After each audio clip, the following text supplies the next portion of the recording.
Nous sommes donc dans la première session d'une série d'interventions en visio et gratuites desserrées. Et le titre, c'est « Quand les doers incarnent les concepts de la sustainability ». Alors moi, j'ai des collègues qui m'ont dit « je ne comprends rien à ce titre ». Du coup, je me suis dit que j'allais vous l'expliquer pour commencer. Moi, c'est Lucas. Et peut-être que pour commencer, c'est important que je vous explique mon parcours et de quoi vraiment je suis un doer.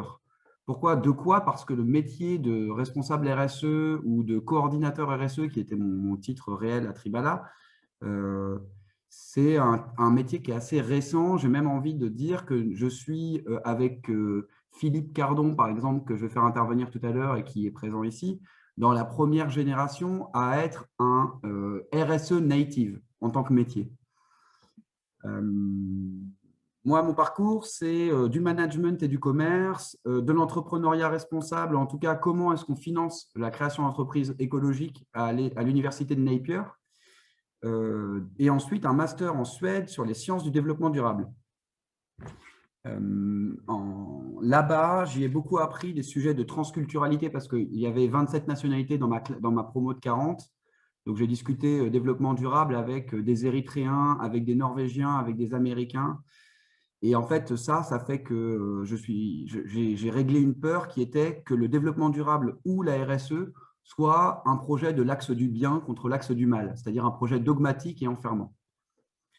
Et puis, ce que mes études m'ont amené beaucoup de sujets sur la systémique, les théories de la transition, comment est-ce qu'on fait transiter un monde à différents niveaux et dans sa complexité, et une appétence académique. Donc, je reste collé et attaché à un certain nombre d'académiciens, tout en connaissant les limites du monde académique en termes de RSE. Et notamment, sont présents ici des gens que j'ai connus à Édimbourg, des gens que j'ai connus à l'université de Lund et aussi des gens que j'ai connus pendant mon congé sabbatique, enfin des chercheurs, Kevin Levillain notamment et Isabelle Cadet qui sont autour de cette table. Donc en fait, je suis hyper touché de vous voir tous parce que vous faites tous partie de mon histoire et aujourd'hui, je vous retrouve pour cette nouvelle étape. La deuxième étape de mon parcours, c'est Tribala Noyal, une boîte agroalimentaire de 1300 personnes à peu près du côté de Rennes. J'y débarque parce que c'est une industrie et que j'aime pas l'industrie. Du coup, je ne veux pas mourir bête.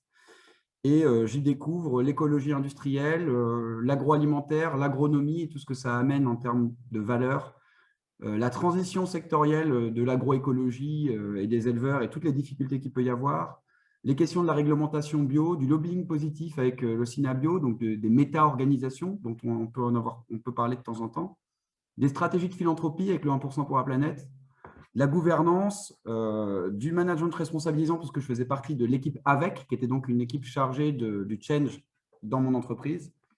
Et puis, une année sabbatique sur comment est-ce que j'arrive à lier 3 points qui me sont très chers, le travail de ses mains ou l'intelligence de ses mains, l'intelligence énergétique et donc la question, en fait, finalement, un peu spirituelle, un petit peu énergétique de comment est-ce qu'on se focalise et comment je gère mon hyperactivité, et la RSE pour continuer à confirmer, après 7 ans d'expérience à l'époque à Tribala, que je n'étais pas dans un projet dogmatique, mais bien dans un projet de société. Et depuis mars, je suis à l'agence Déclic. L'agence Déclic, c'est la réalisation d'une forme de rêve, puisque je suis entouré de CSR native, comme je vous ai dit, de professionnels de la RSE qui ont ça comme métier. Je découvre de nouveaux contextes d'entreprise. Là, ça fait quelques mois que j'y suis. J'accompagne des boîtes qui vont de 9000 à 2 personnes. C'est une boîte qui est ESS, pour ceux qui connaissent, entreprise à mission, et qui est aussi Bicorp. Donc finalement, je rejoins d'autres groupes que le 1%, que la bio, qui sont tout aussi bordés de valeurs, et ça continue à me faire grandir. Merci à tous ceux que je vois, notamment, j'ai une pensée particulière pour un certain Bruno Camier qui m'a appris la bienveillance et la convivialité propres aux fromagers et que j'ai tant de plaisir à retrouver dans le monde du bâtiment. Maintenant, il faut que je vous parle de RSE. Aujourd'hui, j'arrive à le résumer en elevator pitch en moins de 3 minutes. La RSE, c'est 2 questions fondamentales que se pose tout dirigeant d'entreprise et que se pose éventuellement tout chef de service, tout métier support, tout individu. On est sur une question d'alignement. Les 2 questions, elles sont les suivantes. La première, c'est l'utilité. À quoi je sers? Pourquoi est-ce que je me lève? La deuxième, c'est la responsabilité. Comment est-ce que je fais ça? Et est-ce que j'en fais assez? Je vais vous donner 2 exemples pour y travailler. Par exemple, une boîte qui fabrique des gadgets éco-conçus en France avec des équipes heureuses, on peut la considérer exemplaire d'un point de vue responsabilité, mais fondamentalement, fabriquer des gadgets à l'heure de nos limites de développement et du fait qu'on peut plus, on doit sortir d'une société consumériste, ça n'a pas de sens. Il manque l'utilité. La responsabilité est là, mais il manque l'utilité. Inversement, et je vous parle d'un exemple que j'ai anonymisé, mais qui est un exemple réel, je suis une association qui lutte contre le cancer, mais mes équipes sont trop souvent en burn-out et j'ai secrètement honte du bilan carbone du président. Là, on se retrouve avec des gens qui n'ont aucun doute sur le sens de leurs activités, mais en revanche, qui n'ont pas calé leur sujet de responsabilité et qui pensent que le sens se suffit à lui-même. Et c'est très régulier dans le monde associatif dans lequel je participe beaucoup, où on peut dire à des gens qui sont extrêmement qualifiés et passionnés que finalement la passion suffit et que ce n'est pas grave s'ils font un burn-out. Et donc, aujourd'hui, c'est très important pour moi, avant de commencer cette conférence, ou pour commencer cette conférence, de vous expliquer d'où je pars d'un point de vue de comment a évolué ce sujet. Parce que dans le monde académique notamment, il y a beaucoup de débats. La RSE n'est pas la sustainability, l'entreprise à mission n'est pas la RSE. En fait, qui sont des débats où la 26 000 est la RSE, mais les objectifs de développement durable ne sont pas la RSE. En fait, moi, tout ça, pour moi, dans ma pratique professionnelle, dans mon doueur de tous les jours, tout ça est imbriqué de manière assez naturelle et j'avais besoin de vous le présenter pour commencer. Comme je vous ai dit, la question de la responsabilité, c'est l'idée de se dire, quoi que je fasse, j'ai des impacts directs et indirects. Donc, quels sont les curseurs de responsabilité que je dois placer pour me regarder dans une glace quand je me couche? Quand j'ai un enfant, j'ai des impacts. Et du coup, qu'est-ce que je fais?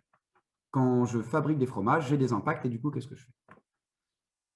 La deuxième question, et donc ça, l'idée de la RSE, c'est d'apporter une méthode et des outils et une cadence pour avancer sur ces questions-là, s'équiper du bon radar et se dire, j'ai tout regardé et j'ai choisi mes priorités. La deuxième chose, c'est la raison d'être. Une fois qu'on est responsable, on peut se poser la question du pourquoi, comme je vous l'ai dit, par exemple, au gadget. Et il se trouve que, et donc là, on peut aller jusqu'à même rendre statutaire ces sujets d'utilité et dire, si mon entreprise ne sert pas à ça, je ne souhaite pas qu'elle soit transmise ou que je ne souhaite pas qu'elle survive finalement. Ou en tout cas, elle doit trouver son équilibre. Je vous ai mis les DPEF et les déclarations obligatoires parce que c'est toujours présent en RSE et que souvent les gens confondent ça avec la RSE. Là, on est dans de l'obligatoire et du déclaratif. En tout cas, en ce qui concerne l'utilité et la responsabilité, ça se répond. Quelqu'un qui se pose fondamentalement la question de s'il est bien responsable va finir par se poser la question de l'utilité d'une activité dans sa survie et dans sa pérennité. De la même manière, quelqu'un qui se pose des questions fondamentales sur l'utilité va finir par se poser une question de cohérence interne entre ce qui se passe sur la mission de son entreprise et les conséquences qu'il peut avoir sur les différentes parties prenantes qui l'entourent. Donc, évidemment que ça communique.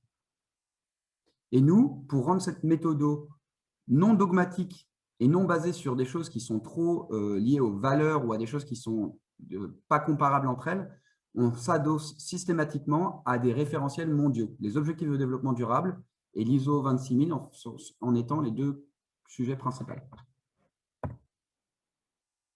Je vais finir avec juste cette diapo pour vous montrer qu'en fait, la RSE, c'est ce qu'on appelle un concept éternellement débattu. C'est un peu comme la démocratie, c'est un petit peu comme un certain nombre de concepts comme ça, où tout le monde a l'impression de connaître ce que c'est, mais chacun vient avec son bagage et sa définition qui vient de son histoire personnelle liée à ce concept.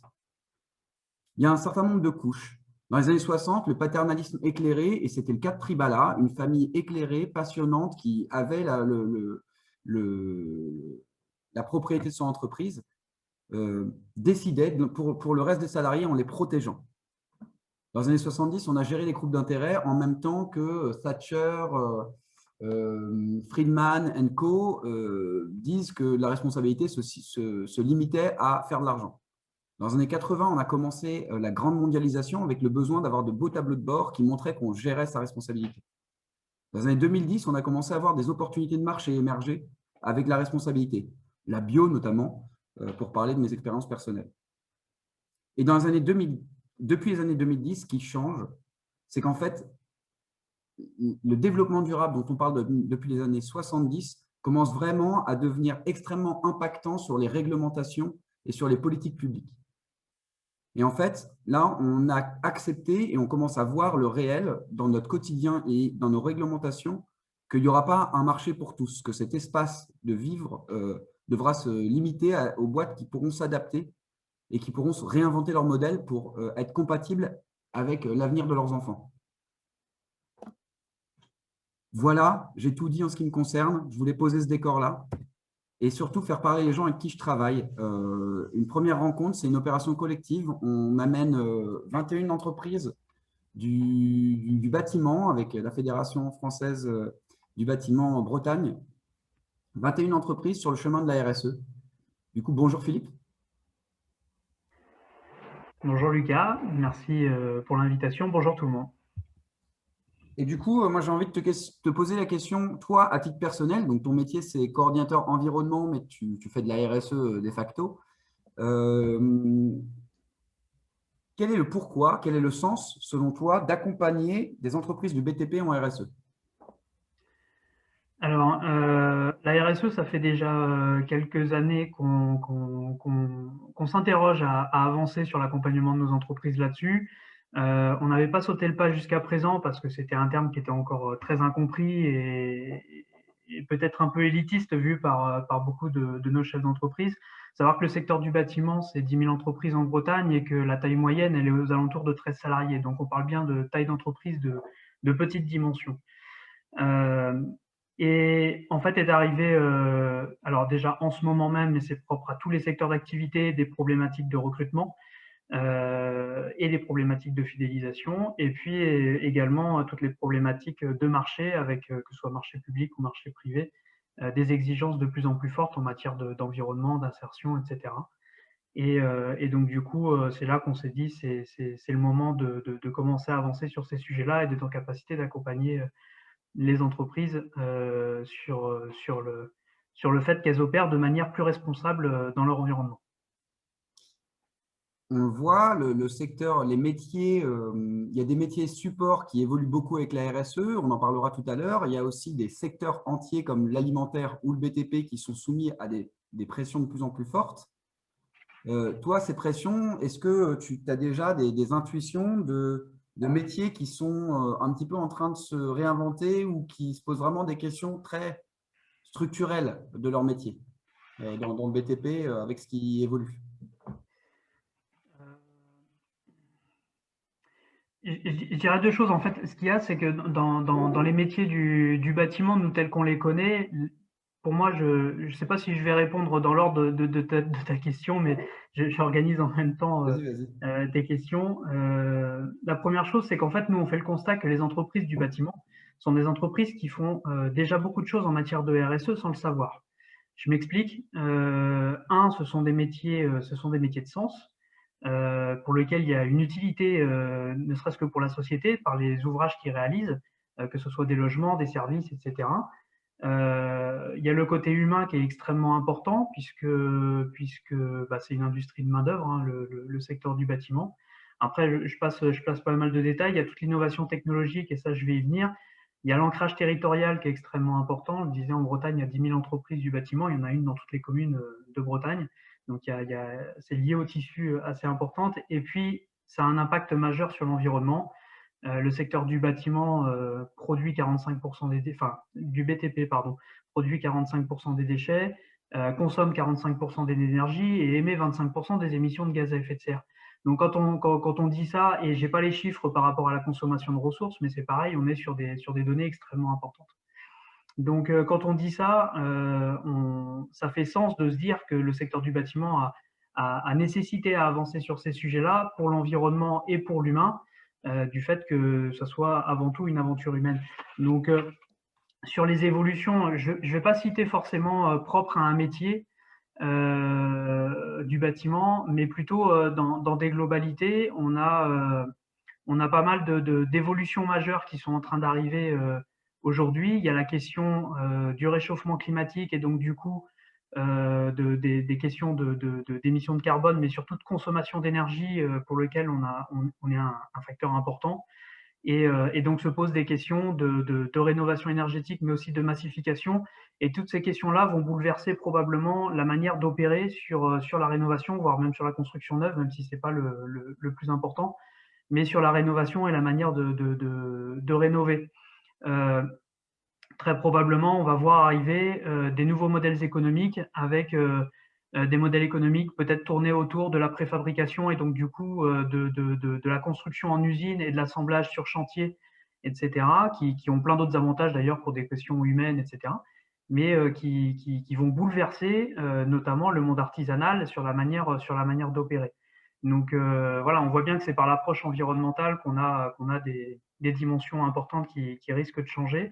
Je prends un autre exemple, c'est la question du foncier. Aujourd'hui, on a une grosse problématique là, qui, pour le coup, est plutôt axée sur la biodiversité, où on a une démographie exponentielle en croissance, et donc du coup, on a un étalement urbain qui est de plus en plus important, et les tendances politiques qui sont actées aujourd'hui d'ailleurs dans les politiques régionales et qui sont en cours d'être actées au niveau des ministères, c'est la non-artificialisation des sols. Je ne vais pas vous le détailler, mais en gros, ça va tendre vers un non-étalement urbain. Et donc, si on est sur un non-étalement urbain, alors qu'on accueille toujours pour la Bretagne des nouveaux Bretons avec des nouveaux services, etc., vous comprenez bien qu'on va tendre vers la densification des espaces urbains. Et donc, du coup, on va réviser complètement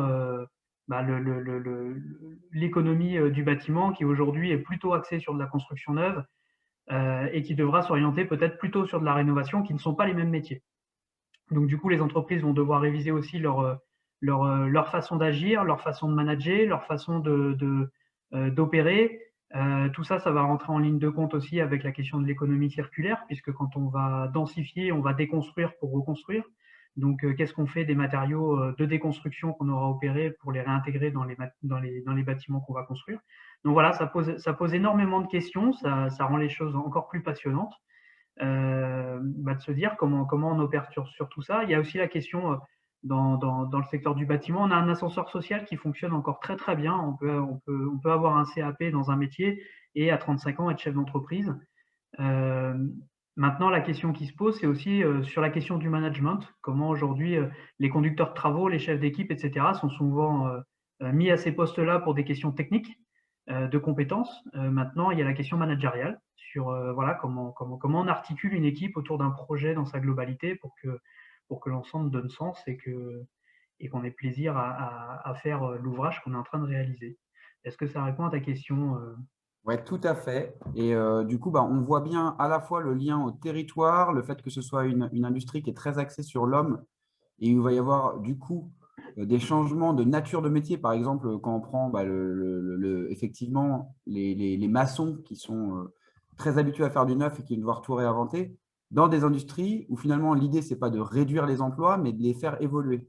Du coup, quelle est la place d'une démarche collective comme celle-là, ou en tout cas peut-être de la formation pour faire évoluer ces métiers dans le sens de la RSE? Comment tu vois ça la démarche pour collective l'ascenseur social telle qu'on l'a initiée, tu veux dire?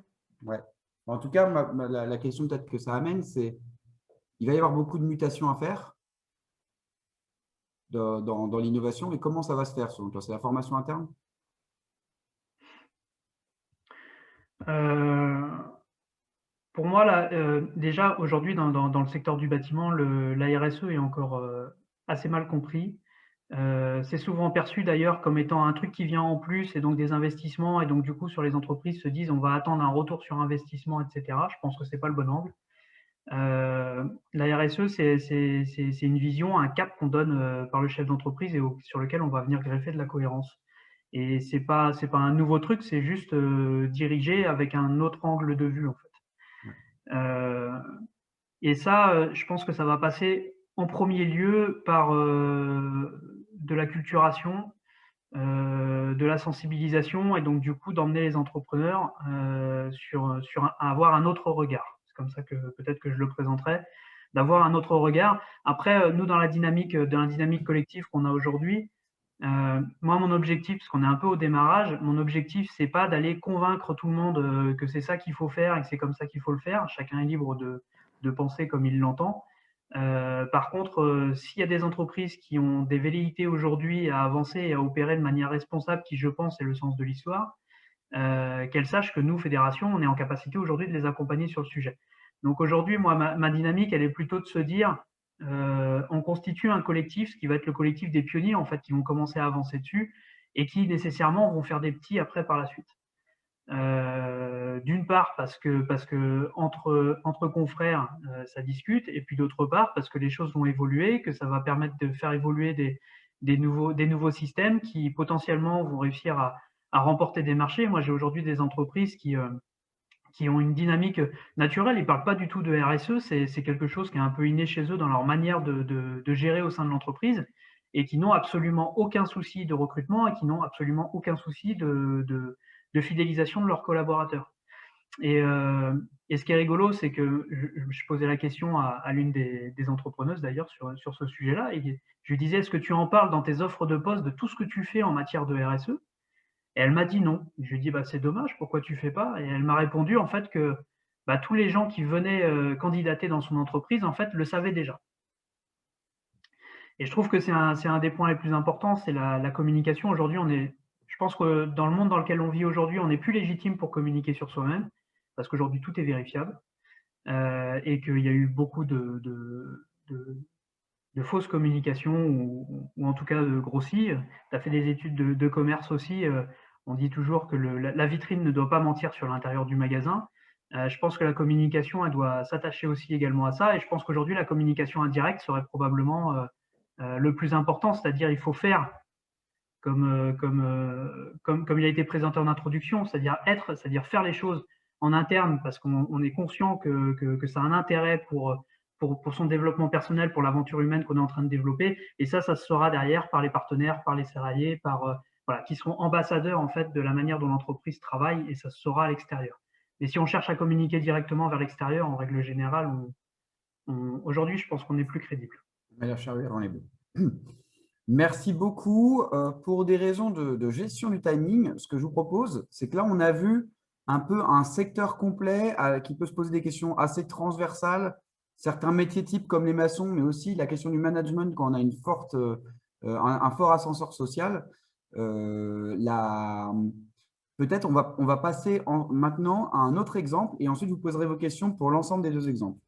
L'autre exemple, c'est un métier support. Donc, un métier support que beaucoup d'entreprises connaissent, je leur souhaite. C'est le contrôle de gestion. Et du coup, j'accueille les co-dirigeants de Data Team. Alors, attendez, il faut que je… Hop. Bonjour. David et Péric Bénard. Bonjour à tous les deux. Bonjour. Merci pour l'invitation. Très bien. Eh bien, vous, Data Team, on vous a accompagné sur le sujet finalement de la raison d'être de votre entreprise, à un moment où vous vous posez des questions de tournant stratégique. Est-ce que vous pouvez nous raconter un petit peu tout ça, et qu'est-ce que ça vous a… où vous en êtes sur un petit peu ce virage stratégique, ou ce virage de vision de votre métier? Bonjour à tous, et merci Serge, merci Lucas pour cette proposition. Effectivement, donc Data Team, comme vous pouvez le lire d'ailleurs dans notre baseline, là, si vous voyez notre logo à l'écran, on se définit comme étant des compagnons de la performance économique des entreprises que l'on accompagne. On est contrôleur de gestion de métier, mais on a monté effectivement notre boîte pour accompagner les PME qui ont peu accès effectivement à cette compétence. Et depuis quelques années, on travaille effectivement l'axe de la performance économique. Et fondamentalement, Nolwenn et moi, ce qui nous animait, on s'est associés pour cela, je crois, c'est effectivement des convictions personnelles, on va dire, sur notre façon de travailler en prenant en considération autre chose que la seule performance économique. On était donc un petit peu quelque part en dissonance. Donc on s'est dit, il faut qu'on se pose ces questions-là, et de savoir comment est-ce que dans le métier qui est le nôtre, alors que l'on consomme très peu d'intrants, j'ai envie de dire, on se met surtout sur la prestation intellectuelle, en quoi est-ce que l'on peut, nous, agir dans la globalité de cette action, et particulièrement à destination des entreprises. Nolwenn, si tu veux compléter mon propos. Effectivement, on était surtout sur un angle économique dans la perception de notre métier. Pour autant, nous, on était convaincus, enfin, on est toujours, hein, on est convaincus que c'est en fonction de ce qui est fait sur les équipes, ce qui est fait d'une façon sur le social et tout ce qui est fait sur l'environnement et sur tout l'écosystème, comment est-ce que j'interagis avec mes parties prenantes et tout ça, qui en fait viennent donner le résultat économique de l'entreprise. La partie économique n'est au final pour nous qu'une conséquence de tout ce qu'on va faire à côté sur tous les autres domaines. Donc, On est ça, donc c'est... en train, oui. Vas-y. On est en train effectivement d'évoluer du coup, donc prochainement certainement notre logo ou notre baseline va fondamentalement changer puisque comme on prenait jusqu'ici quelque part la performance économique comme une finalité, on inverse un petit peu les choses en se disant parce qu'on en est convaincu, c'est par effectivement l'action concrète au plus près du terrain sur comment dirais-je, la pratique et la prise en considération de l'environnement de la personne, de l'écosystème des parties prenantes dans leur globalité, que l'on a pour conséquence effectivement une amélioration de la performance économique. À ce titre d'ailleurs, Lucas et l'agence Déclic nous ont confortés dans cela, puisque des statistiques démontrent effectivement les gains de performance qu'il peut y avoir dans les entreprises qui prennent en considération effectivement ce domaine-là comme étant pourvoyeur de performance économique. Merci à tous les deux. Je vous propose qu'on passe éventuellement aux questions du public. S'il y en a, j'en ai vu dans le chat. Est-ce que Nicolas, je te passe la main pour… Il y en a une qui est liée au rôle du gouvernement, hein, le rôle des pouvoirs publics aussi dans les transitions, et particulièrement dans les PME du bâtiment. Donc, est-ce qu'il y a eu des aides, par exemple, des pouvoirs publics ou du gouvernement pour aider dans les transitions vers du développement durable pour les PME dans le bâtiment? Et je pense qu'on peut élargir avec le rôle des pouvoirs publics. C'est intéressant peut-être d'élucider un peu cette question-là dans le rôle des pouvoirs publics. J'ai quelques éléments de réponse, mais je proposerais bien à Philippe de répondre. Oui, Philippe, d'abord, je pense que en direct. directement dirigé vers Philippe. Oui, le gouvernement est particulièrement investi sur les sujets. Alors, je vais parler des sujets environnementaux, hein, principalement, sur la transition énergétique, sur lequel, là, pour le coup, il y a des aides, mais là, tout particulier qui veut faire des travaux de rénovation, par exemple, dispose d'aides. Pour ce qui est de l'accompagnement des entreprises en propre pour avancer sur ces évolutions-là, pas nécessairement. En fait, nous, on a beaucoup de relations en fait, notamment avec les ministères sur l'ensemble des sujets, puisque c'est notre rôle en tant qu'organisation professionnelle. Et il y a toujours un décalage entre la volonté politique et la réalité scientifique de ce qu'il faudrait faire. Donc, il y a toujours une difficulté par rapport à ça, et c'est là où on doit trouver un peu les justes milieux. Je fais toujours une différence. Alors, je m'excuse d'avance hein, s'il y a des gens qui sont apparentés dans l'Assemblée, mais il y a toujours une différence entre ceux qui font la science de l'écologie et les écologistes au sens parti politique. Et ça se reconnaît notamment du fait que la politique, c'est aussi avancer dans un sens qui permette aussi derrière d'avoir la capacité à capter des électeurs, à avoir des personnes autour de soi, mais qui n'ont pas forcément la lecture de tous les éléments qui permettent de juger en fait et de prendre les bonnes décisions. Donc c'est certainement pas un propos discriminant ou quoi que ce soit, hein. C'est très bien, il faut que ça avance dans ce sens-là. Mais il n'empêche qu'il peut y avoir des vrais décalages entre l'écologie et la politique écologique. Je prends un exemple, la Convention citoyenne sur le climat. Aujourd'hui, il y a un des sujets primordiaux pour le réchauffement climatique qui n'a pas été abordé, c'est la question de l'énergie. Et cette question de l'énergie aujourd'hui fait tabou, par exemple, parce que la France a une énergie particulièrement décarbonée qui s'appelle le nucléaire, et qu'aujourd'hui, ceux qui font la science de l'écologie vous disent que dans la priorité, le nucléaire, c'est la solution à court terme, mais que ça ne peut pas se dire haut et fort. Alors ces éléments-là, ce sont des propos qui sont assumés par le gouvernement aujourd'hui. Donc voilà, c'est la différence entre la partie politique et la partie technique et réelle qui font qu'il y a des grandes difficultés aujourd'hui sur la partie gouvernementale, on ne s'entend pas toujours sur tous les éléments. Donc, c'est pas toujours facile d'avancer dans ces sens-là. Aujourd'hui, par exemple, il y a un gros débat, vous l'avez peut-être vu dans la presse, sur les matériaux et sur la décarbonation des matériaux dans la construction neuve.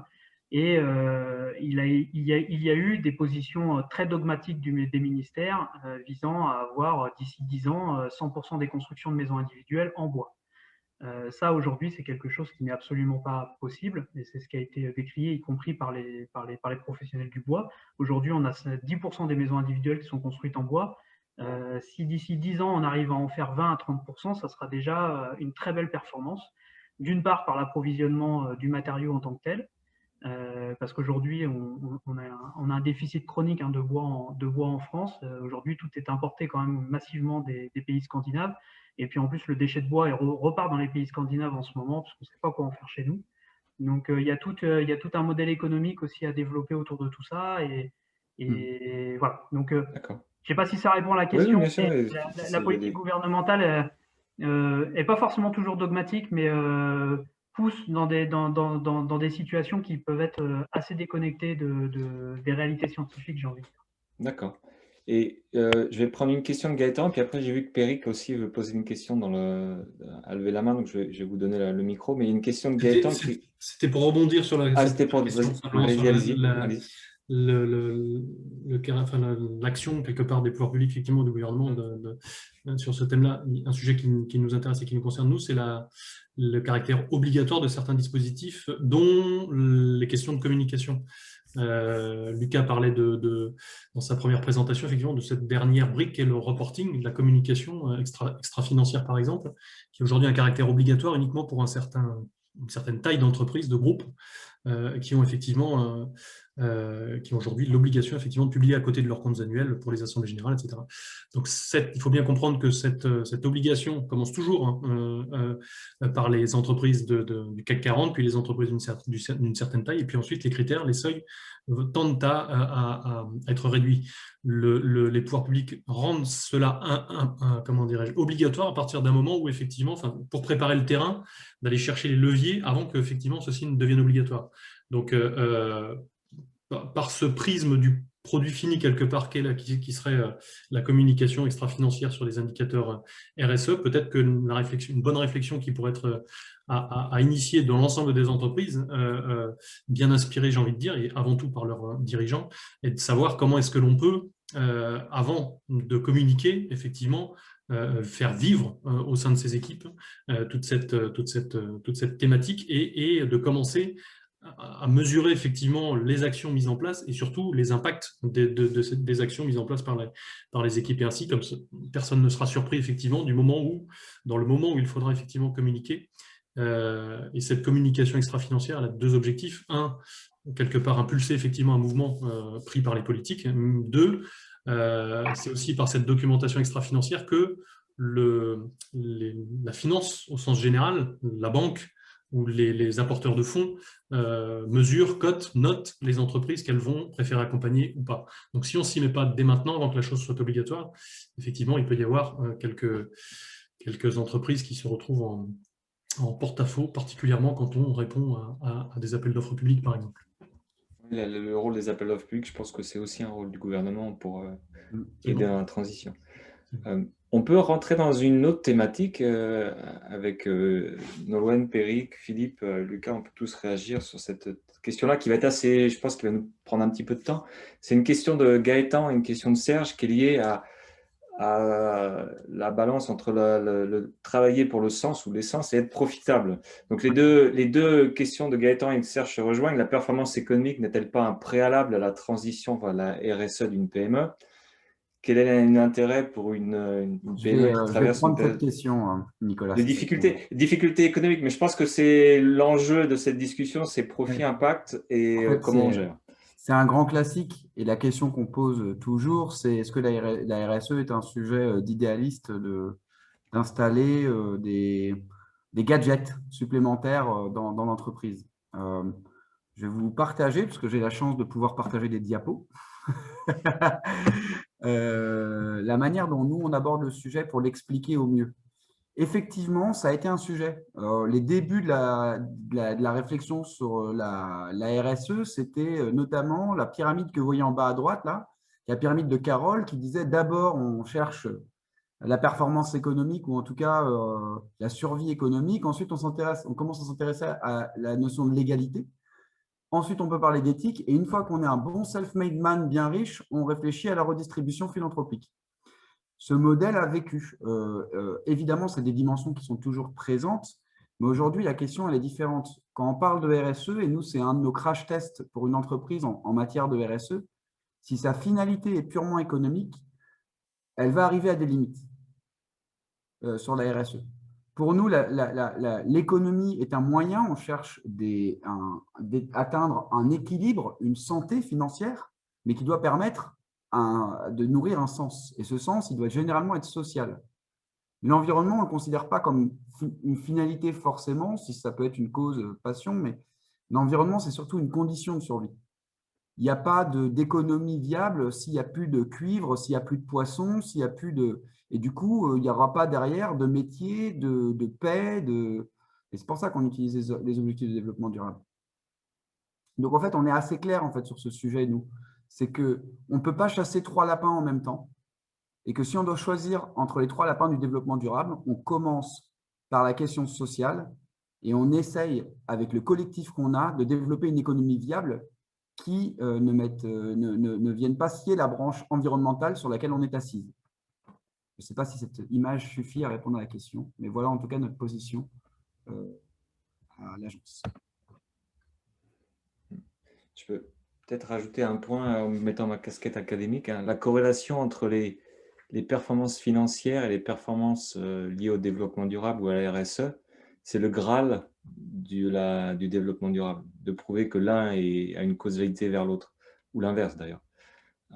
Ce lien, il est très peu prouvé académiquement, mais il y a une chose qui est prouvée, c'est qu'en s'attachant le plus à des objectifs de développement durable, sans l'aspect financier peut-être primordial en tête, c'est là où on retrouve des bénéfices financiers le plus. Donc c'est un peu paradoxal, mais c'est une autre manière de dire ce que vient de dire Lucas. C'est en se focalisant sur le social et l'environnemental, c'est souvent à ce moment-là que les performances économiques arrivent en fait. Et c'est quand on pense trop à la performance économique et à la RSE qu'on se limite en fait à beaucoup de choses et où les performances économiques n'arrivent pas tout le temps. Donc c'est un peu paradoxal, hein. Il faut d'abord se focaliser sur le social et l'environnemental, et c'est souvent là où les performances académiques arrivent, et les performances économiques arrivent. Bon, c'est une question relativement cruciale hein, quand on parle de la RSE et des performances économiques. Quand on parle de RSE, on parle d'EBITDA, on parle de REX. C'est juste qu'on cherche un équilibre et pas une maximisation. Voilà, exactement. Mathieu. Mathieu. Je ne sais pas si vous m'entendez. Oui, très bien, parfait. Ok, super. Bonjour tout le monde. J'ai une question pour Lucas, mais peut-être pour d'autres, sous un angle assez différent. C'est dans ton expérience, est-ce que tu as déjà vu des dirigeants d'entreprise qui ont mis une démarche RSE en place à l'impulsion de collaborateurs, donc c'est-à-dire venant des équipes, une demande des équipes, et cette question un peu dans un autre sens, est-ce que tu as déjà constaté dans des entreprises qui ont mis en place une politique de RSE des changements de comportement individuel, des appropriations des salariés dans des initiatives personnelles en dehors de l'entreprise? Ah ben, tout à fait. Pas facile, hein? Pour ne parler que de Tribala, par exemple, nous, depuis les débuts où on a écrit notre RSE, on est clair sur une chose, c'est qu'il n'y a pas de RSE prescrite. Du coup, en fait, la RSE, que je vais paraphraser le responsable RSE, enfin l'ex ou peut-être le courant, je ne sais plus, du Crédit Coopératif, c'est réduire le pourcentage de tout pour ma gueule. Globalement, s'il n'y a pas… c'est une question d'alignement aujourd'hui, on va en parler tout à l'heure, mais ce qu'on vient chercher, c'est de l'engagement individuel pour un engagement dans un collectif, pour un engagement vis-à-vis d'une société. C'est en fait élargir le cercle d'altruisme. On ne s'intéresse pas que à sa gueule, on ne s'intéresse pas que à sa famille, que à son entreprise. On essaye de toujours aligner en fait, le bien commun là-dedans. Donc, c'est en permanence un sujet d'équilibriste. Mais il y a beaucoup, du coup, de démarches RSE qui commencent par des petits héros RSE un peu partout dans l'entreprise, des first followers, comme peuvent l'appeler certains, des activateurs, comme on appelle certains réseaux, des gens qui viennent hacker leur entreprise de l'intérieur, mais qui généralement ne vont pas plus loin, enfin, n'ont pas de ligne d'horizon plus large que celle de leur manager direct.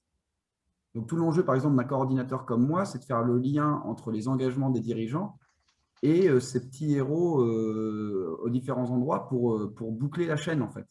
Et aussi pour des fois signaler quand il y a un comportement qu'on peut considérer comme contre-productif d'un point de vue RSE chez un manager. Quitte à ce qu'on se dise qu'à la fin, l'histoire et les valeurs ne sont pas les mêmes et qu'il faut se séparer. Mais ça, je pense que dans tous les projets de transformation, on en revient à ces sujets-là. Après, il peut y avoir aussi peut-être le pendant de ça. Je ne sais plus à quel moment c'était toi ou une personne qui disait que dans le bâtiment, il y a un comportement RSE un peu déjà malgré soi. Mais ça peut être aussi de dire, tiens, là, je vois un comportement qui est un comportement très RSE, comportement d'un individu. On pourrait le partager, en faire une bonne pratique et rendre de l'implicite explicite finalement. Je te remercie, Mathieu. Tu vas voir ma conclusion tout à l'heure. Elle dira tout. Je ne suis pas au courant de la conclusion, je n'ai pas vu les slides. J'aimerais bien. Merci. Allô, allô, allô, allô. J'aimerais bien peut-être.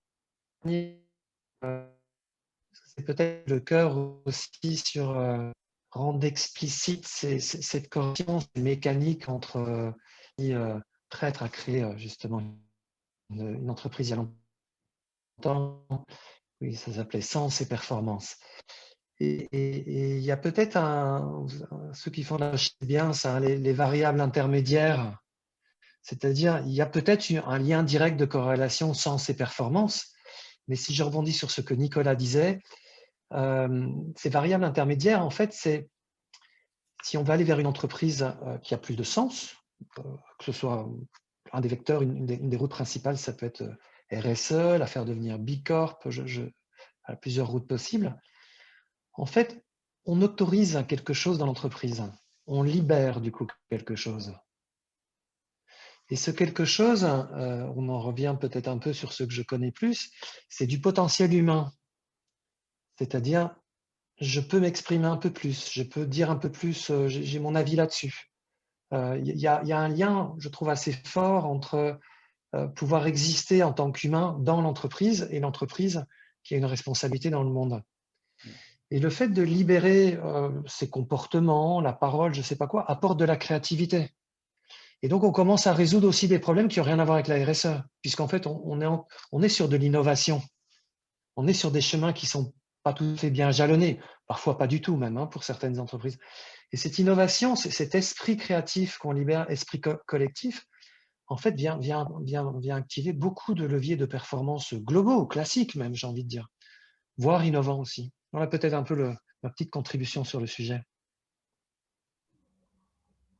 Il nous reste 7 minutes, Serge. Comment tu souhaites qu'on prenne le… Oui. Avant de passer la parole à Nicolas, merci, Lucas, merci. Mais tu sais, à SCR, ce plus important pour nous, c'est les hommes et les femmes. Et encore plus important, c'est le cœur. Le cœur et les tripes des hommes et des femmes. Tu connais ça par cœur, puisqu'on a travaillé pas mal là-dessus. Et j'aimerais bien, tu vois, moi je suis toujours intéressé, c'est quoi le driver de fond? Donc je pose la même question et puis chacun si vous avez envie, Pierrick, Nolwenn, Philippe et Lucas peut-être en premier, c'est quoi votre driver de fond pour aller sur ces chemins-là, quoi? Il y aurait des vies beaucoup plus faciles pour vous. C'est quoi le moteur là? C'est quoi l'espoir? C'est la peur de quelque chose, l'envie de quelque chose? Je prendrai bien la parole. Et je pensais que Nolan allait ouvrir son micro. Il y a un sujet qui nous… ça a été évoqué d'ailleurs au tout début de cette conférence. C'est la génération future. J'ai le bonheur d'être papa de 3 enfants. Nolan et maman aussi. Vous êtes tous probablement parents. Et nos enfants, je trouve que c'est bon pour cette génération qui arrive. Alors, je parle comme si j'étais vieux, oui, j'ai tout petit peu plus de 40 ans, mais mes enfants, et j'en suis très content, je ne sais pas si c'est par l'école ou par ce qu'on leur apporte, etc., potentiellement sont plus sensibles encore que moi, que nous, à ce sujet, et je me sentirais mal, ou j'aurais du mal à me regarder dans la glace, effectivement, si je continuais, comme je le fais depuis une vingtaine d'années, à travailler, accompagner alors à travailler pour une entreprise, ce qui n'est plus le cas maintenant, mais ou accompagner de nouvelles entreprises qui ne prendraient pas un tant soit peu en considération effectivement l'humain dans l'entreprise et l'environnement autour de celle-ci. Voilà, c'est purement et simplement ça, mon driver. Super, la génération future, merci. Nolwenn veut rajouter quelque chose? Ouais, pour poursuivre, c'est effectivement le même, enfin, c'est des convictions personnelles et effectivement les enfants poussent aussi. Et je voulais juste donner l'exemple de ma fille qui se met à pleurer quand elle voit des déchets. Une fois, en partant en vacances, on s'arrête sur une aire, un petit endroit qu'on trouve pour s'arrêter prendre un petit goûter. Et là, elle voit des gens qui avaient laissé un tas de déchets là dans la nature et elle s'est mise à pleurer tellement pour elle c'est quelque chose de très important. Et effectivement, moi, j'ai besoin de sens dans ce que je fais. Mon métier me passionne. Là, le fait d'intégrer la RSE dans tout ça, ça me passionne aussi. Je le fais par conviction et parce que j'ai besoin d'avoir du sens dans mon métier. Et si, en plus, ça peut me permettre de donner du sens à mon métier vis-à-vis de mes enfants et vis-à-vis de mon territoire, parce que l'idée, c'est qu'on agisse aussi pour accompagner les entreprises qui sont sur notre territoire, et ben, je passe une bonne journée. Donc, J'entends j'entends plutôt rôle modèle hein, aussi, voilà, être un rôle modèle pour tes enfants. Ouais, merci. Et moi, je viens d'être beau-père, donc je n'ai pas encore d'enfant à proprement parler, en tout cas dans la version classique, je n'ai pas été enceinte. Mais peut-être moi, depuis le début, tout simplement, c'est une forme d'être au monde. Pas à pas, j'essaie de faire quelque chose qui fait sens pour moi, c'est de l'existentialisme. Et je me retrouve dans un métier qui me permet de faire de l'existentialisme d'entreprise.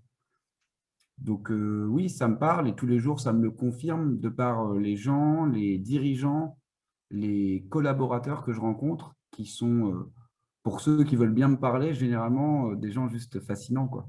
Fascinants d'énergie et d'envie. Et on parlait tout à l'heure des métiers qui changent, mais le métier de dirigeant change, Mathieu. Il y a beaucoup des dirigeants qui font le deuil de « est-ce que cette entreprise m'appartient ?» Ce qui est quand même, d'un point de vue paradigme, énorme dans une société capitalistique. Je suis un dirigeant en mutation. Peut-être Philippe, je ne sais pas si tu veux mettre un mot là-dessus, quelques mots. Il y a déjà des choses intéressantes qui ont été dites. Moi, clairement, mon driver, c'est le sens. Et je pense que c'est quelque chose qui est de plus en plus courant et qu'on verra certainement de plus en plus dans toutes les générations d'ailleurs, hein, c'est pas propre aux nouvelles générations qui arrivent. Je pense que c'est le sens de ce qu'on fait. Je sais qu'aujourd'hui, un être vivant ou une cellule qui n'a pas d'utilité meurt par instinct. Si on n'a pas d'utilité dans ce qu'on fait, on va se mourir aussi à petit feu. Et je pense que le sens, en fait, dans le travail, dans ce qu'on réalise, que ce soit pour l'environnement, pour le social, pour beaucoup de choses, on a besoin d'avoir du sens. Et peut-être même que le fait que l'humain se soit déconnecté de son environnement, parce que c'est un peu ce qui s'est passé, fait qu'on s'est retrouvé un peu apatride et qu'on est en perte de sens. Et peut-être pour ça d'ailleurs qu'on a beaucoup de burn-out et de stress et de machin, etc. Et ce que je vois moi aujourd'hui dans ce qui est en train de se produire, notamment dans le recrutement et dans la manière dont on voit le monde du travail, je finirai là-dessus, c'est que de plus en plus, on voit que ce n'est plus l'entreprise qui offre un emploi, mais c'est le salarié qui offre ses compétences. Et ça change complètement la façon de concevoir le monde du travail. Chouette. Merci. Ce qui me vient en vous écoutant, c'est la passion de mon métier. J'aime travailler avec des femmes et des hommes de conviction, c'est-à-dire une conviction, je ne veux pas dire une fermeture de l'esprit, mais plutôt, j'aime bien cette image, Lucas, de planter un bâton dans le sol. Voilà ce en quoi je crois. Voilà, et ça guide. Et ce qu'il y a de très beau, c'est que ça rayonne. Et du coup, ça énergise les autres. Ça peut pouvoir parler de leadership ou je ne sais pas trop, mais quand je vous écoute tous les trois, moi, ça me donne envie de venir vers vous et de discuter encore un peu plus hein, sur ces sujets-là.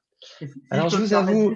Je peux me permettre juste une toute petite parenthèse parce que moi, le terme « être » me parle beaucoup, mais dans d'autres activités et je trouve ça super. Je me permets, j'espère que je ne prendrai pas… on est beaucoup dans la situation de dire « je suis, je fais », etc., qui est très centré sur soi. Et je trouve le fait d'accepter d'oublier ce « je suis », mais plutôt « être », simplement, puisqu'en fait, c'est un état, et c'est un état dans lequel on est disponible pour que les choses s'opèrent. Donc, c'est très différent entre la volonté et l'intention, mais voilà, être, c'est très différent de « je suis », et je trouve que du coup, le nom de votre activité est belle. Voilà. Super, merci. C'est une vraie recherche entre l'être et le faire. Je pense que c'est un bel équilibre, tu vois, et un équilibre qui nous fait grandir quand on le cherche. Merci. Je suis un peu, et c'est ça que j'aime, hein, on est sur un bêta, on est sur un proto. Je suis un peu, j'ai pas de réponse de mon ami Nicolas. Si, je toujours suis là. Ouais. On avait prévu un petit bout pour toi aussi, et puis la conclusion à Lucas, bien sûr. Mais moi, j'ai une question pour les intervenants d'abord. Pour rebondir sur ce que tu as dit, je sens la passion, je sens le sens dans les intervenants. Je suppose que dans vos entreprises, vous côtoyez au quotidien des gens qui n'ont peut-être pas la même passion, le même sens. Et il faut embarquer ces gens. Le changement de comportement avec des gens qui sont autour de nous. Est-ce que vous pouvez nous parler de certaines expériences que vous avez dans ce domaine-là, qui est sans doute un élément crucial aussi pour convaincre, pour créer un mouvement, pour créer du changement dans vos entreprises? Je pense que par exemple des contrôles de gestion, c'est aussi une fonction centrale dans l'entreprise. Donc comment on convainc des gens qui sont dans des métiers plus traditionnels comme contrôle de gestion? C'est une question qui m'intéresse beaucoup. Donc, le changement de comportement par rapport à des gens qui ont peut-être moins de passion, moins de disponibilité par rapport à toutes ces thématiques liées au développement durable. Je veux bien répondre parce que ça a été le cœur de mon métier, quand même, ce sujet-là. Vu qu'arrivant à Tribala à 24, j'étais un peu le jeune rêveur potentiellement islamo-gauchiste de ma boîte.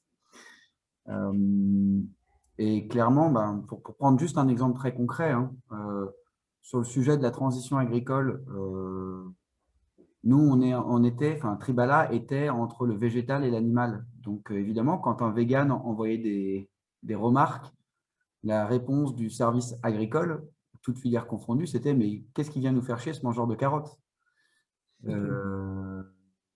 Pour faire évoluer tout ça, pour avancer sur ces sujets de transition et d'écoute, en fait, on en vient à cultiver un jardin ou à faire de l'acupuncture, c'est-à-dire à mettre des aiguilles là où il y a de l'énergie, à laisser les choses en suspens et surtout à ne pas s'épuiser personnellement à lutter contre le flot. Voilà. Et c'est particulièrement frustrant quand on a 25 ans, 2 ans, c'est énorme. Dans une boîte, c'est rien. Donc moi, la plus grande difficulté, c'était ces échelles de temps. Je vais juste aller exactement dans le même sens, puisque moi, j'ai eu les situations, on est une petite équipe dans l'entreprise, mais il y a une personne qui effectivement n'est pas dans cette veine-là. Et je suis convaincu qu'en fait, faut pas forcer les gens, faut pas chercher à les convaincre. De toute façon, quand on est dans cette posture-là, forcément, on crée de la réaction. De toute façon, quand on crée une action, il y a toujours une réaction derrière.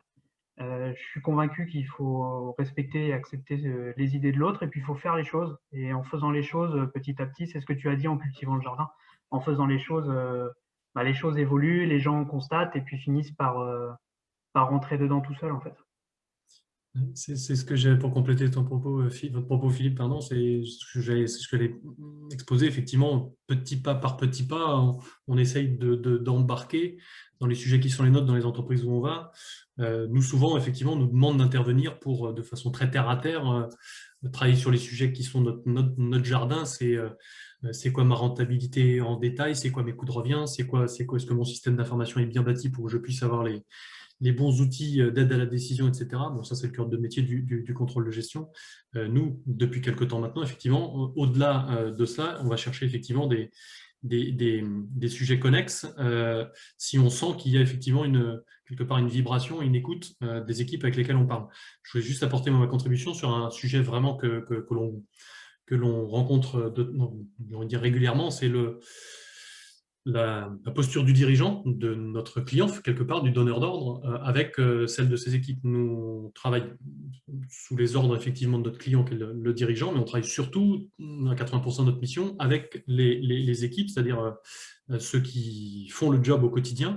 Et c'est ici, en règle générale, effectivement, qu'on a la meilleure des énergies, mais parfois elle est bloquée ou annihilée par la posture du dirigeant. À l'inverse, il peut y avoir un dirigeant qui a une très, très forte conviction et l'envie d'aller sur des sujets comme ceux-ci, mais il a même travaillé sur un projet d'entreprise. Et on constate parfois, dans les PME en particulier, que les choses se font de façon un peu déconnectée entre effectivement la direction, qui est souvent représentée par une, deux personnes, et les équipes opérationnelles. Et là, on est au milieu, nous, d'un sujet un peu complexe, effectivement, où on intervient seul, où on fait intervenir des camarades de jeu qui travaillent sur la gestion du changement, la conduite du changement, pardon, où il y a un vrai sujet comment dirais-je, d'organisation interne sur lequel on n'intervient pas nécessairement nous, mais on est en alerte pour expliquer aux dirigeants qu'on perçoit effectivement une difficulté là dans le chaînage ascendant ou descendant d'alignement des équipes avec la direction, dans des organisations, on va dire, un peu traditionnellement pyramidales. Ce que je trouve intéressant pour revenir sur l'innovation métier, juste une chose, c'est, par exemple, moi, un truc qui dure très longtemps, c'est quand un métier doit évoluer. Je prends un exemple des gens de la communication et du marketing qui doivent, comme les vaches, passer un peu de temps dehors. Ça, il faut que ça aille jusqu'à la fiche de poste, il faut que ça aille jusqu'à la reconnaissance, il faut que ça aille jusqu'à l'exigence managériale. Et en fait, quand ce n'est pas une habitude du métier et qu'on est dans l'innovation métier liée à la RSE, de passer du temps avec ses consommateurs, de passer du temps avec ses éleveurs, de passer du temps, eh ben, ça n'évolue pas facilement. Parce que là, on doit faire intervenir les RH qui doivent eux-mêmes comprendre que le métier évolue. Et peut-être une dernière question à vous tous, et après je te redonnerai la main, Lucas. Vous avez évoqué la théorie des petits pas pour avancer, convaincre petit à petit. C'est effectivement une manière d'avancer, c'est une manière qui a son propre rythme, et on entend partout, il faut aller vite, il faut accélérer dans le développement durable.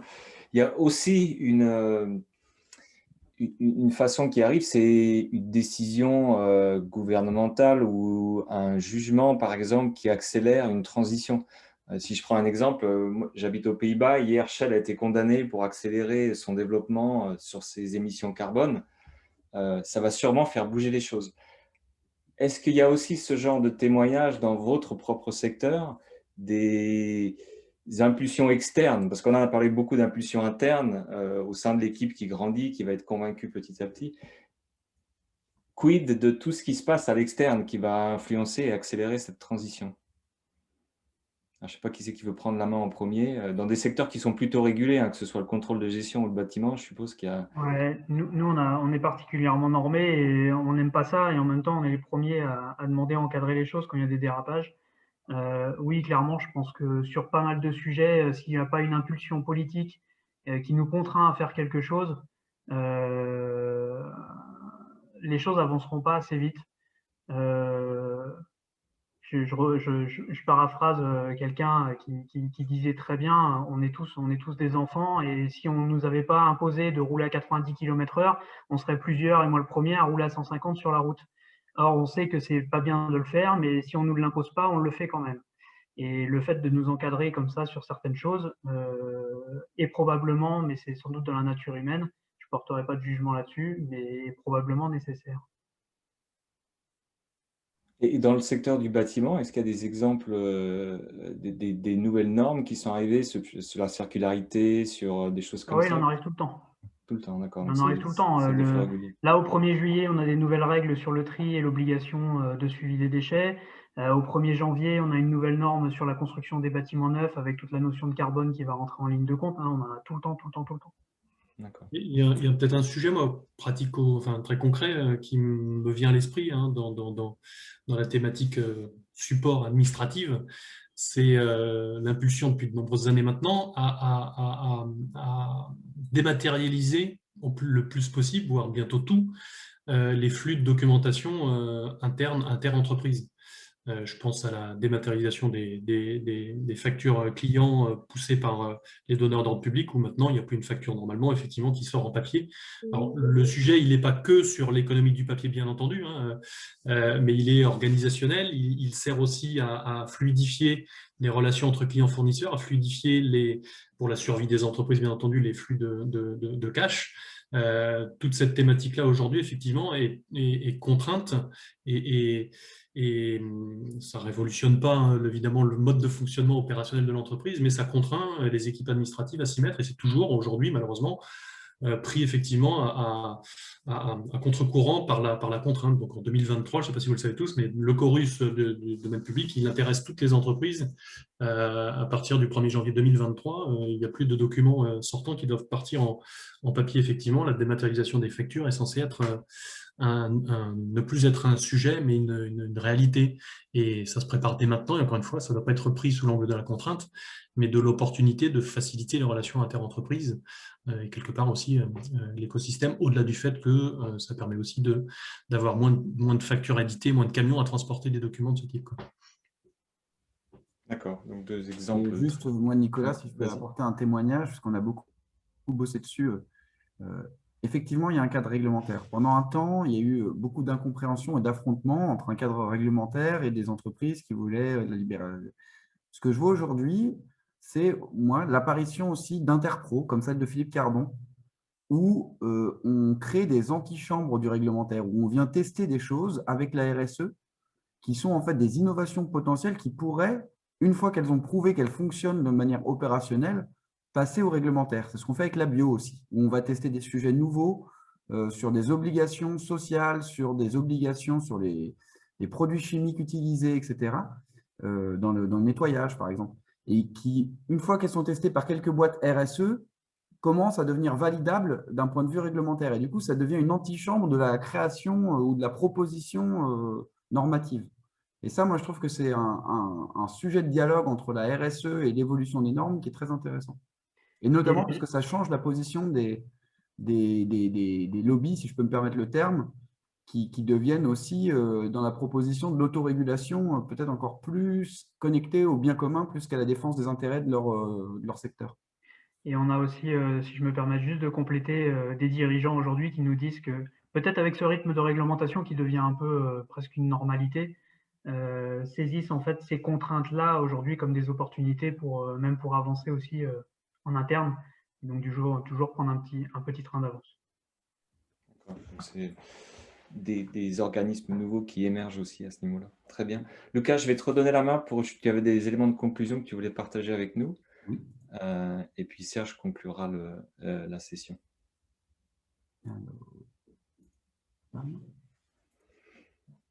Bien. Vous voyez tous la présentation là, c'est bon? Oui, top. Super. Pour conclure, on connaît tous, je pense, aujourd'hui, le business case de la RSE. Et en fait, ça, on n'est pas venu pour vous vendre de la RSE, ça existe déjà. On est venu pour vous parler de ce qui change, ce qui évolue et ce qui est propre à l'innovation. Ce qui évolue, c'est que le développement durable refonde la RSE, dans le sens où c'était 2 problématiques qui étaient extrêmement liées à l'éthique, etc., mais que depuis 2010 notamment, on voit que c'est devenu un cadre, en fait. Un cadre de développement, une contrainte de développement. Alors, pour moi, s'il y avait 2 points sur lesquels la RSE vient faire innover les métiers, c'est les points suivants. Déjà, c'est une notion d'alignement d'objectifs. Moi, mes commerciaux à Tribala-Noyal, je leur disais, vous vous adressez effectivement à un acheteur Leclerc, mais vous vous adressez aussi à un parent et à un citoyen. Je pense que on en a parlé déjà, hein, le burn-out existe, le bore-out existe, mais le brown-out, c'est-à-dire par manque de sens, existe. La raison d'être pose cette question de l'utilité, mais elle pose du coup derrière l'exigence managériale, et on parle souvent de valeur, mais pour moi, on va vers ce qu'on appelle des compétences virtuelles. Donc, ça existe notamment beaucoup dans les religions orientales. C'est quelles sont les vertus que je me dois de cultiver, de travailler, quels sont les savoir-être que je me dois de travailler pour être dans l'alignement permanent et dans la conscience. Et du coup, c'est assez étonnant parce que c'est une responsabilité d'entreprise qu'on pourrait avoir dit comme étant de l'ordre du privé. Moi, je pense qu'aujourd'hui, c'est entre le privé et le professionnel. Et d'ailleurs, Serge et l'accompagnement que j'ai appris avec eux me l'a confirmé. Et du coup, ça amène une innovation de fond pour tous les niveaux, que ce soit pour un dirigeant, pour de la communication, du marketing, du lobbying, de la finance, des achats, du management opérationnel. Il y a la question de la place du relationnel à soi et par effet miroir aux autres, qui doit être dans les fiches de poste et dans la formation continue. Donc, c'est une évolution majeure pour l'ensemble des métiers.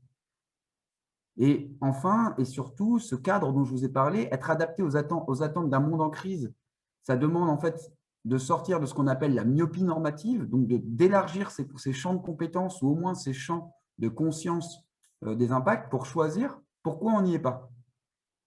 Et surtout, ne pas être dans ne pas nier en fait. Donc, ce qu'on appelle en RSE la license to operate, qui est globalement l'espace de jeu autorisé, est en train de se réduire. Et les œillères deviennent de plus en plus un luxe. Après, des boîtes très puissantes peuvent peut-être continuer à avoir des œillères. Pour les petites, on voit des choses émerger de plus en plus vite et de plus en plus naturellement. Et puis, il y a le Covid qui nous rappelle au choix de qu'est-ce que c'est qu'une activité essentielle et l'utilité des métiers. Alors, on est encore avec des vieux réflexes. Moi, je vois des paradigmes métiers complets changer. Je vais vous parler de l'agriculture que je commence à connaître. Je suis convaincu que demain, l'agriculteur sera payé pour des compétences servicielles d'entretien d'écosystème. Et il ne sera pas payé en subvention, il sera payé pour un résultat. Et ça, dites à un agriculteur qui fait du serviciel, vous verrez sa réaction aujourd'hui. C'est tout ce que j'avais à vous dire. J'espère que vous avez passé une bonne session et que vous avez appris 2-3 trucs. Serge, tu reprends la main pour conclure avec nous? Oui. Un grand merci, Lucas. Je ne te savais pas ce talent de maître de séance. Ça porte un nom, hein, j'ai oublié, hein, mais maître de la séance. Ok. Voilà, moi, j'étais en partie participant, comme tout le monde, pendant cette séance. Il y a des moments un peu techniques où j'apprends des choses. Et puis, j'étais en train de me dire sur le débat, par exemple, Nicolas, tu m'en avais parlé, hein, un peu par le haut, tout ce qui est gouvernement, c'est système, tu m'avais dit un nom que je ne connaissais pas d'ailleurs, hein, et puis ce qui est initiative individuelle. Et j'ai mis ça avec l'exemple de Philippe, si on ne nous obligeait pas à rouler à 90, est-ce qu'on roulerait aujourd'hui? Est-ce qu'on respecterait les 90? Tout ça, c'est des choses que je garde en tête. Et peut-être je me répète, hein, désolé. Moi, ce qui m'intéresse, ce pourquoi je vis, c'est quelque chose autour de la conscience. J'ai une croyance qu'il existe une conscience collective qui est une somme ou en tout cas ou une partie des consciences individuelles. Quand je suis en entreprise, je le vois, hein, quand on parle de désir collectif, une vision, c'est souvent une somme de désirs individuels et on arrive à faire converger tout ça. L'alignement dont tu parlais, Lucas. Et donc, si je reviens à cette conscience, ce qui m'intéresse, c'est à chaque fois qu'on peut ouvrir cette conscience un peu plus, à chaque fois où la femme et l'homme se mettent debout, alors que ce soit dans sa vie privée, qu'il ou elle se mette debout, puis qu'il vienne en entreprise, il va avoir du mal à se rasseoir. Et ça peut être l'inverse, ça peut être qu'il se mette debout dans l'entreprise, parce qu'on lui permet, on l'encourage, et quand il rentre dans sa vie privée, il reste debout aussi, il va avoir du mal à se rasseoir. Et l'homme debout, c'est l'homme responsable, c'est l'homme conscient, l'homme et la femme. C'est l'homme qui regarde les générations suivantes. C'est l'homme qui se pose des questions sur, non pas seulement sur ce qu'il va manger ou ce qu'il va faire le week-end, mais qui se pose des questions un peu plus profondes, un peu plus collectives, j'ai envie de dire, dans le sens du qu'est-ce qui est bon pour le monde, pour la planète. Voilà. Et j'ai entendu ça aussi aujourd'hui. J'ai entendu cette énergie de fond, j'ai senti pendant notre conférence, et c'est ça que qu'avec toute l'équipe autour de moi, avec Andrew et Christelle, on souhaite proposer dans ces rendez-vous de SRE l'altro. Est-ce qu'on peut ouvrir nos consciences un peu plus, les élever? Mettez le mot que vous voulez derrière. Est-ce que je peux me mettre debout un peu plus? Alors bon, le public est un peu biaisé, hein. Je suis d'accord avec toi, mais peut-être si on continue notre cycle, aujourd'hui il y a 4 conférences de prévues pour tester ces visio-rencontres, peut-être que dans 2-3 ans, si le cycle continue, on aura beaucoup de monde et tout type de public, j'ai envie de dire. Voilà. Alors, si vous voulez continuer à nous suivre, devenez ami de SRE. Hein, vous avez peut-être déjà coché une petite case là ou décoché, je ne me souviens plus, lors de votre inscription. Être ami des SRE, c'est être en contact avec nous. Donc, nous, on propose à tous nos amis des opportunités pour être un peu plus avec soi, être un peu plus avec son ou sa chair et tendre et être un peu plus dans sa famille. Voilà. C'est gratuit. Tout ce qui est en entreprise, on a décidé est payant. Tout ce qui n'est pas en entreprise est gratuit. Donc, devenez ami des SRE si vous le voulez. On a une prochaine rencontre de l'altro, c'est-à-dire ce type de visio-rencontre, avec quelqu'un que j'aime beaucoup, qui s'appelle Michel Rességuier, le 23 juin. Tout ça, c'est sur le site, hein, bien sûr. Michel Rességuier a créé un cabinet de retournement d'entreprise. Donc, on est tout à fait dans une autre sphère. Quinzaine de personnes maintenant. Eric, je crois qu'il a dû partir, il fait partie de ce cabinet. Et en fait, ce cabinet pose non pas un pari, mais une condition fondamentale qui est celle de la confiance. Peut-on redresser une entreprise sur base de la confiance? Alors, ce ne sera pas un témoignage RSE en tant que tel, mais la question que j'ai posée à Michel, c'est qu'est-ce que tu penses de cette course effrénée de la croissance? Ça rejoint peut-être indirectement une de nos questions aujourd'hui. C'est quoi pour toi cette croissance? Tu bosses pour retourner des entreprises, les rendre profitables. So what, quoi? Est-ce que c'est une fin en soi? Et Michel est quelqu'un de, j'ai envie de dire, cultivé, ouvert, voilà, avec beaucoup de wisdom, je ne sais pas comment est-ce qu'on dit, hein, de recul sur la vie. Et il va nous partager son point de vue sur le sujet. Donc, soyez nombreux à être là. Et puis, on va vous envoyer un petit email à tous ceux qui ont participé et tous ceux qui sont inscrits. On va vous envoyer un petit email avec une proposition dans l'email et les premiers qui répondront. Si vous êtes plusieurs, on choisira les 5 premières réponses. En fait, ceux qui ont envie de faire un petit bout avec Nicolas, là, qui est à l'écran, et avec moi, un petit bout d'intervision, une manière de travailler un peu particulière, sur laquelle ce n'est pas l'intelligence de la tête qui prime, mais l'intelligence du cœur. Voilà, c'est un travail collectif de résolution de problèmes, ou en tout cas, on avance sur ces problématiques professionnelles ou personnelles grâce aux autres, grâce à l'intelligence du cœur des autres. Eh bien voilà, répondez-nous et puis on organisera une heure comme ça, collective, avec cette joie de se retrouver. Et puis, s'il y a beaucoup de monde et qu'on a envie, avec Nicolas, on fera peut-être 2 sessions, on verra un peu, on peut espérer aussi. Il est l'heure. Voilà, on avait dit 15, il est 23, je trouve ça super. Lucas, écoute, tu reviens quand tu veux, animer le machin, je te donne le bâton du speaker et des diapos. Philippe, Nolwenn, Pierrick, quand vous voulez aussi, j'aime beaucoup qui vous êtes, ce que vous avez montré de vous. Et surtout, continuez dans ce que vous faites, continuez à y croire, parce que je crois que tout part de cette conviction de fond qu'on porte tous d'une manière ou d'une autre à l'intérieur de nous. Merci beaucoup.